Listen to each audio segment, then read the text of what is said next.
So after working in restaurants for 7 years, I was like, this was a wonderful experience, but I'm done. I want to work for myself. I love being my own boss. And I was like, well, how to do that? I think the best way is to start taking social media really seriously. And I just, because I was so passionate about cooking, started posting my recipes.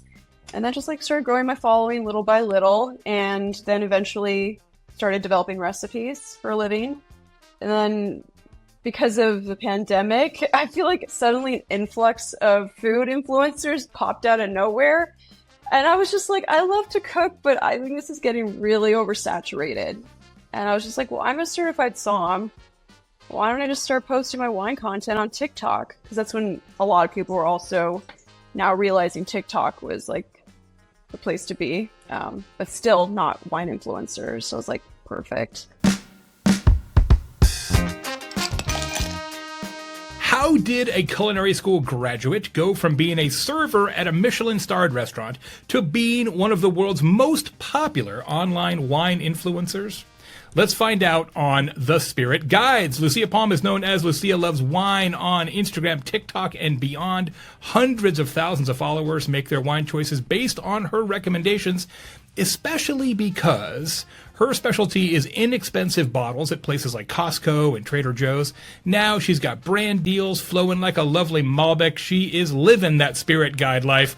But how did she do it? And how has her life changed since she started giving out wine advice online? We'll find out on this episode of The Spirit Guides, the show about the entrepreneurial journeys of the world's top booze influencers. I am your host, Jay Baer. Tequila Jay Bear, you may know me as online. Fans of the show are known as the Sippers, and all of you Sippers know that every show can be found at thespiritguides.info, and the videos are always at thespiritguides.video. Now, this show is sponsored by our pals at Love Scotch, the premier online shop for scotches, bourbons, tequilas, and a lot more. They've got an extensive collection curated from all around the globe. They take the finest distilleries, bring it right to your front door. So whether you're a seasoned enthusiast or just getting started on your own journey with spirits, Love Scotch can absolutely help you. They got something for everybody. And check this out. It's an amazing deal. Shipping is always $19.95. So it doesn't matter whether you're buying one bottle or 20 bottles, it's always $19.95, which can be a super good deal if you stock up. Doesn't apply to Hawaii or Alaska or Bulgaria or whatever. But go to lovescotch.com, lovescotch.com. Also, the show is produced by Content 10X. Go to content10x.com for all of your content creation and production needs. And now, here is the Spirit Guide. Lucia Palm. How you doing, Lucy? Thanks for coming. Yeah, I'm doing great, Jay. How are you? Thanks for having me. Living the dream. It's not the worst job in the world, obviously.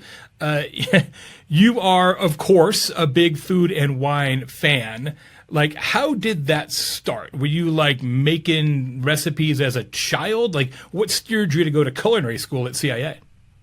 Well, it's funny you mentioned the child thing because there's actually a photo of me when I was 2 years old, just putting things in a casserole dish and putting it in the oven. I don't know where that came from. So I guess you could say it's started since I was two. But yeah, that love of cooking just kept growing. And so I did go to culinary school. I attended the Culinary Institute of America when I was 20. New York, is that right? Yes, in Hyde Park, New York. Yeah. And we had to take a wine class to graduate. And at the time, I didn't really care, I'm 21. But I fell in love with wine. I just thought it was so cool. And I loved how it could make food taste better. So I decided after interning at a restaurant, on the line, that wasn't for me, and decided to pursue hospitality and wine instead. Yeah. And in fact, I think this is true, right? Your first online advice was more food based rather than wine. Is that right? I went scrolling way back into your catalog and found some some grilled cheese recipes and stuff like that. I was like, whoa, check it out. She's all about grilled cheese. So how was is that kind of where you started with food and then moved into wine? Exactly. Yeah. So after working in restaurants for 7 years, I was like, this was a wonderful experience, but I'm done. I want to work for myself. I love being my own boss. And I was like, well, how to do that? I think the best way is to start taking social media really seriously. And I just, because I was so passionate about cooking, started posting my recipes. And then just like started growing my following little by little. And then eventually started developing recipes for a living. Um, and then because of the pandemic, I feel like suddenly an influx of food influencers popped out of nowhere. And I was just like, I love to cook, but I think this is getting really oversaturated. And I was just like, well, I'm a certified som. Why don't I just start posting my wine content on TikTok? Because that's when a lot of people were also now realizing TikTok was like the place to be, but still not wine influencers. So I was like, perfect. And then I went viral after like a Trader Joe's video. Yeah, your Trader Joe's video, like one of the first ones ever, like went crazy. And it's funny, it's kind of a familiar story on this show.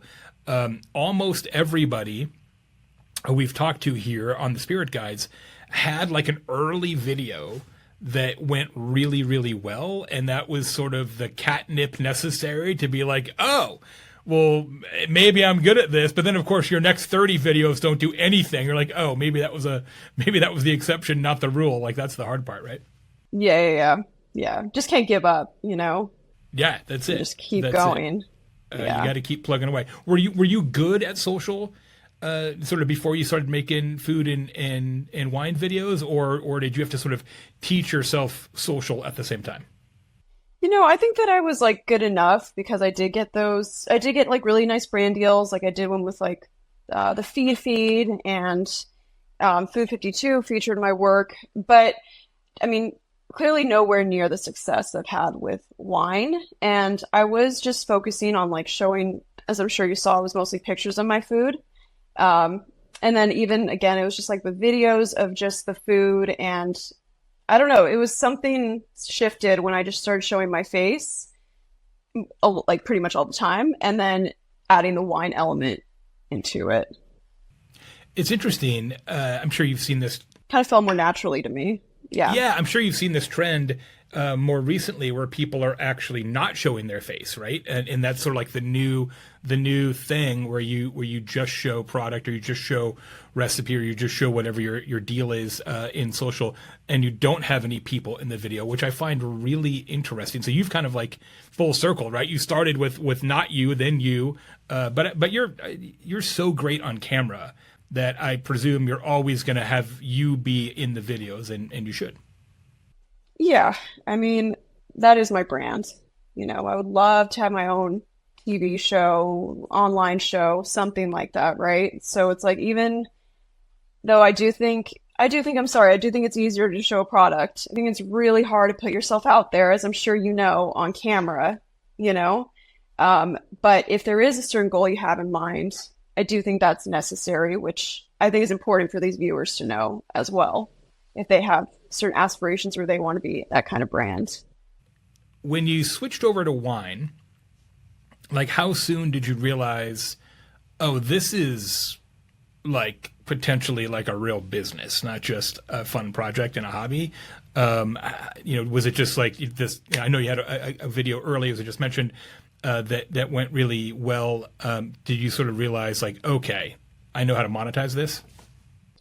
Yeah, I think because, again, back at the time, there just wasn't as many wine influencers. And, it did help that I would go viral a lot, like just a crazy amount compared to Instagram, like, or compared to my days of doing food videos on Instagram. I think the most I ever got back then was 11,000 views, and then on TikTok, I reached like 2 million. And I was just like, okay, there's something here.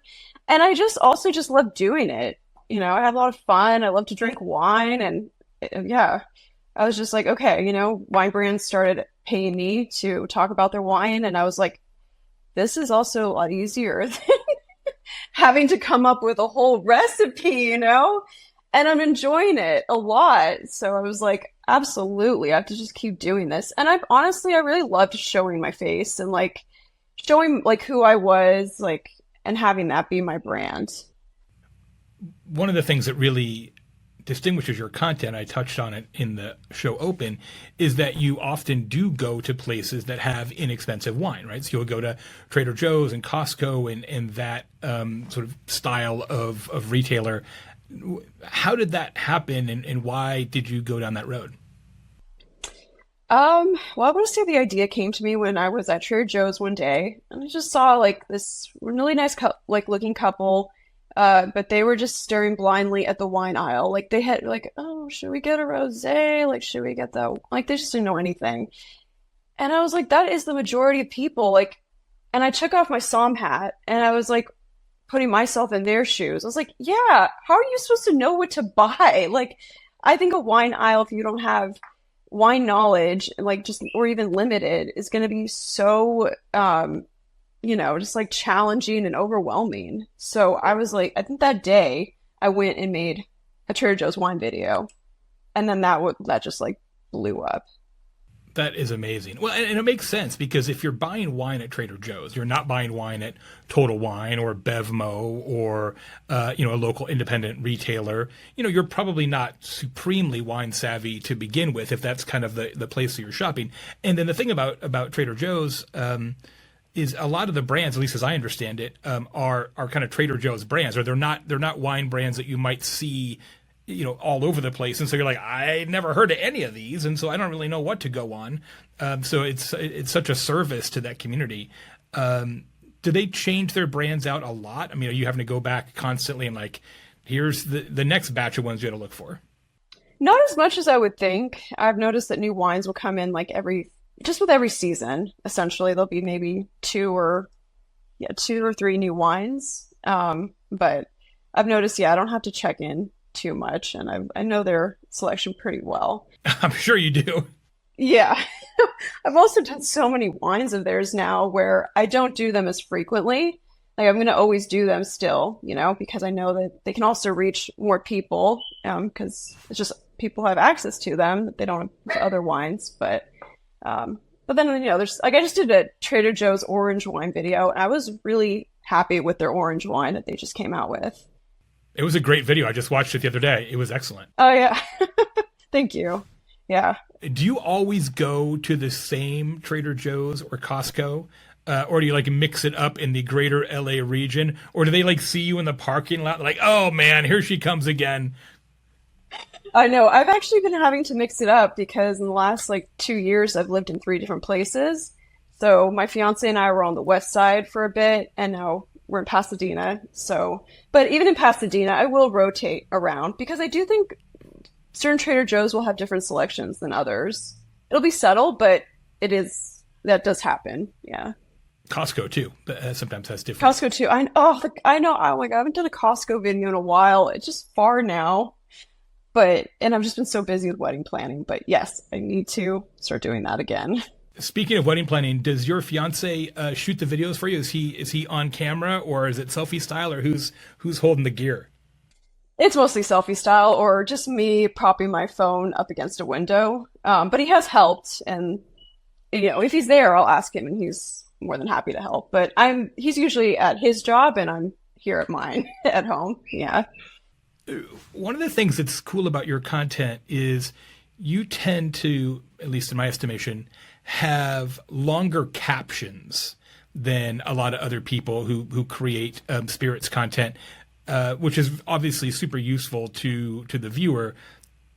Was that always the case, or did you move to more detailed captions over time? I love that question. Yeah, my dad's a writer, a professional writer, and I think I got that gift just in the sense that I love to write too. Pretty much just about food and wine. But yeah, it was like even when I was posting my recipes, I would have at least, 2 paragraphs talking about the inspiration or whatnot. So I would say lengthy captions have always been my thing. Yeah. Do you ever get hassled? This is always like when I shoot inside a retailer, whether it's an independent liquor store or Total Wine or Bevmo or whatever, I'm always like, all right, is somebody going to hassle me for shooting a video, holding the camera? Usually it's fine, but every once in a while somebody's like a little weirded out and like, let me talk to a manager or whatever. Do you ever get some hassles? That happened once, and it was at Trader Joe's, unfortunately. Yeah. And they were just like, yeah, you have to get permission. I was like, okay, bye. And I just avoided that Trader Joe's like the plague. Because I was like, I don't want to deal with that. And I don't think that's fair. We're giving them so much free. Yeah, you're helping them. Exposure that they would have to pay so much money for. But anyway, I was just like, okay, that Trader Joe's not supposed to be there. Goodbye.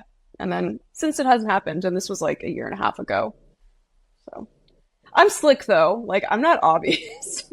Yeah, you're sly. You're sly on the recording. That's nice. How long have you guys been engaged? Since last September. Okay, so he knew what he was getting into. Like you were already wine famous when you got engaged. It wasn't like you were engaged and then you're like, I got an idea, and then he's like, what are you doing? Yeah. Yeah. Yeah, he knew. Okay, good. Is he a big wine fan as well? Definitely a bigger one now that he's been with me. We've been together for a little over 3 years, but yeah, we when we got engaged. Before that, we had been to France. Well, we got engaged in France, but during that trip, I mean, we went to all the wine regions like Burgundy and the Rhone. We went to Chateau Neuf de Pop. Anyway, and he has a really wonderful appreciation for wine that I do too, which is nice. That's terrific. That makes it nice. Yeah. Absolutely. Yeah. Hey Sippers, hope you're loving this episode of The Spirit Guides. If you are, would you please follow the show on Spotify, Apple, wherever you get your podcasts, or subscribe to the show on YouTube? And the most important thing you can do for the show and for me is to leave a review. It makes a big difference. Thanks so much. Back to the show. What's been the most rewarding aspect of this for you? Oh, I would definitely say I just love when people tell me that I turned them on to their new favorite wine. That always just like makes me really happy. You know, like I popped this open with my friends and we all had a good time, or even I used this at my wedding and it was a big hit. Just it's perfect for me. Yeah, it is nice when you get that kind of feedback and people aren't just watching, but they're actually taking it to heart and it's improving their own choices and their own life. Yeah, that's pretty awesome. Yeah, exactly. You get tons of questions, of course, from fans. What question do you get most often? Oh, that's a good question. I mean, for me, it's like they just want to know what my favorite wine is. So they usually ask, like, what's your favorite, right? Yeah. I don't make sense. They trust us, you know? But it is, in my estimation, an impossible question to answer. It's really hard. I know. Yeah. I mean, there are so many wines, way more wines than tequilas even. So if somebody says, what's your favorite? I'm like, I need more information. Yeah, absolutely. Yeah. It hasn't been as many technical questions. I think back in the day it was, but I don't get many technical questions now when it comes to wine. I read somewhere, I thought that you got hassled at one point from somebody who was like, you can't possibly be a somm if you're doing Instagram videos about Trader Joe's or whatever, right? And like, you are a certified sommelier. You've got like legitimate training. You can't just buy that certificate. That's got to be really aggravating. It was, and they've lessened a lot, but definitely at the time, it was just like, it was an influx. I don't know. I think it was the universe, like, telling me, like, do you really want this? Because this is how it's going to be. And you have to, like, either decide to deal with it or ditch it and do something else. And I was just like, this is tough, but yeah, I mean, I really want this. And so I just learned how to just have a thick skin. And I really believe in that when people are saying those comments, they're just miserable inside. Hurt people. And it's not about the creator at all. There's just, and it's like we have to honestly just have empathy. These people are going through a bad time. To be that miserable to go and comment those like awful things. Maybe they wish they were, getting lots of views or putting themselves out there, and they can't because again, it's not easy. So just tell yourself, I'm doing great. Like I'm crushing it, and that's it. No, it's just ironic that somebody who was a sommelier in a restaurant, for example, is reaching 30 people a night, right? And you're reaching tens or hundreds of thousands of people a night, right? So it's like, who's having the bigger impact here exactly? It's true, yeah, exactly. There's so many amazing sommeliers though that are like that don't have that attitude. Like there's been ones I worked with that have been so supportive and wonderful. It's just those certain. But I have to say, I don't know, knock on wood, haven't been getting them lately. But Now it really just doesn't affect me like it used to. So you get used to it, everyone. Right? I mean, yeah. Just get used to it. What's been the most unusual or funny interaction you've had with fans out in the wild? Do you get recognized more at Trader Joe's than anywhere else? Because like, oh, you're the, like, they triangulate. You know what's funny? I've never gotten recognized at Trader Joe's, but I got recognized at Costco. And it was pretty cool. Like, it's a cool feeling. You know, it was this really sweet woman, and she was just like, "Oh my God, you're Lucia Loves Wine." And I was in the middle of like making my content. And honestly, at the time, I was like, do I still want to do this? You know? And it was just at that moment where she comes out of nowhere and it's just like, "I love your content. You've helped me so much. Like, thank you." And I'm like, "Oh my God, thank you. This is the best, like meeting you in person." And then another one was like a wine store on the west side. She was working there. She's like, "Your Lucia Loves Wine." And yeah, it's always fun. I'm glad to hear you say, well, not glad, but it makes me feel better to hear you say that you were like at a point where like, I don't want to do this anymore, because I feel like every single week I both can't wait to do this again and am like, I don't want to ever do this again. Like literally every week, both emotions. And I'm glad I'm not alone. Oh, well, I love hearing you say that. So thank you. It makes me feel more normal. Yeah. It's a tough job.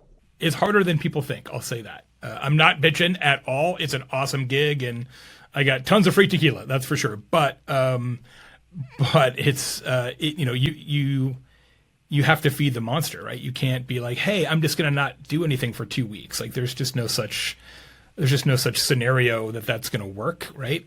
So that level of commitment is tricky, definitely. Exactly. You've been doing this like 3 years now. Is that about right? Something like that. Yeah, 3 years. That sounds about right. Have you seen any changes in how brands want to interact with you and kind of what they ask you to do, or sort of their savvy in terms of working with creators like yourself? What's sort of the state of that relationship these days? I think I've noticed that brands are actually more apt to just letting you like have more creative freedom. Like they're not as rigid as I feel like maybe they used to be, just because they were still getting used to this whole, you know, influencer content creator world. So I do feel like I just like have more freedom to just do what I want. I do always have to like send a draft to them, but I think there's been one time where they were just like, "Okay, we need you to like completely redo this." And it was actually for product that had nothing to do with wine. And I was like, okay, lesson learned. I will not be doing that again unless it's somehow like, unless I'm super passionate about it. Like I would love to partner with L'Oreal. I keep putting that out there. But other, you know, and like my followers would be into it because I do get a lot of compliments on my lipstick. So it would just make more sense. But yeah, I learned that in the beginning that don't take those brand deals if you don't believe in the product. I mean, it seems to me like you could easily create a second account, which is Lucia Loves Lipstick, and you are dialed in. Like, how hard could it be? You already know the mechanics. Like, you know, that's there you go. Start that on Monday. I know. Oh, that would be a lot though. It's like a whole other. It'd be a lot of lips. It'd be a lot of lips for sure. I know. Maybe I'll just like sprinkle it now. Yeah, I could just sprinkle it in my content too, you know. Eventually I'd love to be more of like lifestyle. Not a lifestyle, but you know what I mean? There's just kind of like it's just me, you know. These are what I'm really passionate about, and I hope you guys are, you know, you're into it as well. I will still be giving you the wine, don't worry, but I also do want to get back to like adding in my food because I am just so passionate about cooking still. Yeah, I think you can definitely expand your content as long as you bring the audience along for the ride. And I'll just mention this, Sippers. If you didn't get a chance to listen to episode 2 of this podcast with Lauren Powell, you absolutely should. She is incredible and started out making only content about hard seltzers and became really, really popular, but then had a baby. It's a little trickier to be like, here's the White Claw flavors I like when you've got a child. And so has broadened the content to be a little bit of that now, but more like mommy stuff. And she's a stand-up comedian by training, which really helps. So she's hilarious. And the audience is just loving it. She's actually more popular than ever. So it's possible to get broader, but you can't just do it suddenly, and then people are like, well, wait a second, I thought this magazine was about sports, and now this magazine is about science, right? And you're like, what? Yeah, well said. Yeah. That's a great story, though. I'll have to listen to that.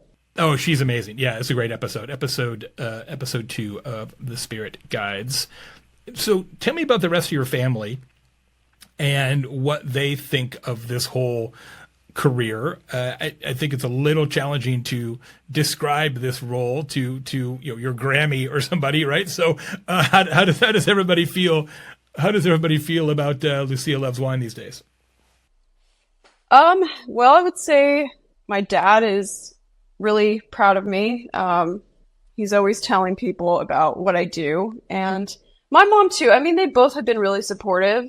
My mom does have a problem with alcohol, so I think part of her wish is that I wasn't doing this, and gets worried. But, I really don't drink as much as it might seem like I do. It's like a lot of the times now I'm even just taking a sip and spitting it out. But yeah, I would say that's how my sister, of course, super supportive, my extended family, but yeah, it's just my mom who, I know she's proud of me, but I know she's wary of the alcohol. Your mom would be a big supporter of the new lipstick channel that we're going to start together. Yeah, she'd be really happy with that one. She's super into it. I know you're on Instagram and TikTok and other places as well. How do you think about the difference between those platforms, either your content approach or what the audience wants or what the algorithm wants?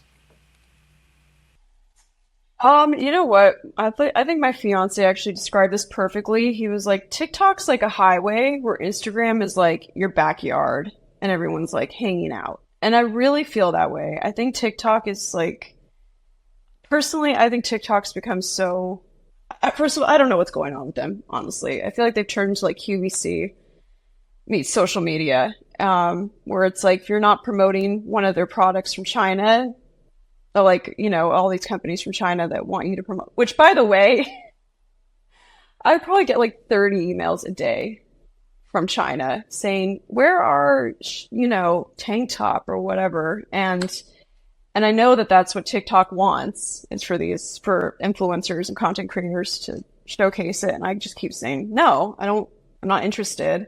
And I really feel like that's where TikTok is turned. Or it's just like, yeah, I don't know what happened to TikTok, so what I do is I'll post on TikTok and then I will just so I can repost on Instagram. Cause I think that the algorithm too on TikTok is like, I don't know what they're showing me anymore, where I think Instagram's gotten pretty good right now about dialing in to like your interests. They will show me things where I'm just like, zero interest. Why'd you show me this? But for the most part, they've gotten a lot better, I would say. It's interesting because I think for a while it was the opposite, right? That the TikTok algorithm was way more accurate, and Instagram was sort of feeling its way, but it almost feels like it's switched. And I completely agree. It feels like TikTok wants to be the middleman in a bunch of digital commerce transactions, which, okay, that's a business for sure. I just don't know that I want to facilitate it. It'll also surprise you, and probably the sippers as well, especially those of you watching on YouTube. I don't get that many tank top offers. I know that's that's crazy. There's not a lot of the people like, hey, I got a dope double XL sweatshirt. I'm like, yeah, I'm your guy. You just keep sending them. I'm all over it. No problem. I'm gonna be a jumbo sweatshirt influencer. It's gonna be killer. Do you get emails though from China, these companies? No. No, okay. I'm jealous. Honestly. We're not as popular on TikTok anymore as we used to be, and so that may be part of it. We're sort of off the radar. I mean, we're still fine, but we're sort of off the radar there a little bit, which I'm actually okay with, partially because I'm not sure how it is for wine, but for spirits, there's very, very few tequila brands on TikTok. Any upcoming projects or collabs that you're excited about you want to share? Well, I've finally decided, once I've got a rein on the whole wedding planning, that I'm going to take YouTube really seriously. So I'm going to hire a team and everything, and I'll be actually putting a lot of energy in that. And doing like longer form stuff on YouTube? Yes. Mm-hmm. It's exciting. Yeah, you'll be great. Yeah. And I think that too will be where I can just kind of do what I want, honestly, because I'm sort of starting from scratch. And it'll definitely be more cooking than Instagram has been, but I really want to focus on just creating things that are really easy to make in a quick time, that are delicious, and then pairing them with wine and like how to host people effortlessly. Yeah, just like really showing me. It'll probably be a little less educational. Still, you'll, be educated, but I think I'm going to make it more of a fun dinner party vibe. Yeah. And you're like, oh, wait, I get to shoot horizontal now? Amazing. Yeah. It's going to be very different, but I'm just like, wow. Yeah. Incredible. What's been the biggest challenge for you on this journey? I would say dealing with the slow periods, where it's like that momentum has gone down, either from me or from the views or whatnot, and just being like, just keep showing up, because as it's like we also do a lot of content for free. I think it's really hard to be an entrepreneur. So I would also say just being alone doing it is difficult. I was used to working with people at restaurants, and I did love having that. So that's been hard. It still is. But that's why I think with this YouTube thing, I was like, I have to get a team so I can have people around me. Yeah, I could not do this if I didn't have Maddie with me. There's no way. I know. I was like, I'm jealous. I was like, I need my version of Maddie. Couldn't do it. Couldn't do it. Yeah. It can be so lonely. So, yeah. Last question for you. If you could sip some wine with anybody in the world, who would it be? I wish you'd prepared me for that. That's a hard one. Probably your fiance, but setting him aside because he's probably in the room. Yes. Yeah. Yeah. Who else would you pick? Oh, I know. Ruth Reichel. Oh, nice. Absolutely. Nice. Explain for the sippers who Ruth Reichel is in case they don't know. Oh, she's this brilliant food writer. I just love the way she writes. And she worked for the New York Times as their food critic and is just so talented and passionate. And I just think it'd be such a great time with her. And I've loved her work since I started going to culinary school. I guess this was 12 years ago. So I would die to have a glass of wine with her. Yeah. Yeah. We'll link up her books in the show notes because she's super amazing. Yeah. She's incredible. I'm so thrilled for your success and delighted that you're here on the show. Can't wait to see what comes next for you. I'm excited for the YouTube channel. When's the wedding? August 31st. So it's coming up. Is picking out wine for your wedding so stressful? Oh my God. I've literally put that on the back burner. I'm just no, there's been so much. So yes, it is stressful. It's stressful. I don't even know what to choose. And you've got to get that sponsored, right? That feels like a no-brainer. That's what I was thinking, right? Okay, yeah. Yeah, you got to work that out. Yeah. Okay, you affirmed it for me. Thank you, Jay. I don't think you should be paying for wine for your own wedding. That seems insane to me. No. Yeah, I don't think so either. Okay, cool. I'm going to have to work on that. Yeah, one video of you with the wine in a wedding dress, that's a knockout content. Yeah. Yeah, right. Not too bad. Not too shabby. I can't wait to see it. Congratulations on the impending nuptials. It's going to be amazing. Thank you so much. We'll see you next time. Sippers, that was Lucia Palm. Lucia loves wine. You can find her on Instagram, TikTok, YouTube, soon to be a lot on YouTube. Go to thespiritguides.info or thespiritguides.video for all the links and the show notes. Big thanks to our friends at lovescotch.com for their support of the show. Check out their extraordinary curated collection, lovescotch.com. Shows produced by content10x.com. We love them, recommend them for all digital content. I am Tequila J. Bear, and friends, you can make mine a double. See you next time on The Spirit Guides.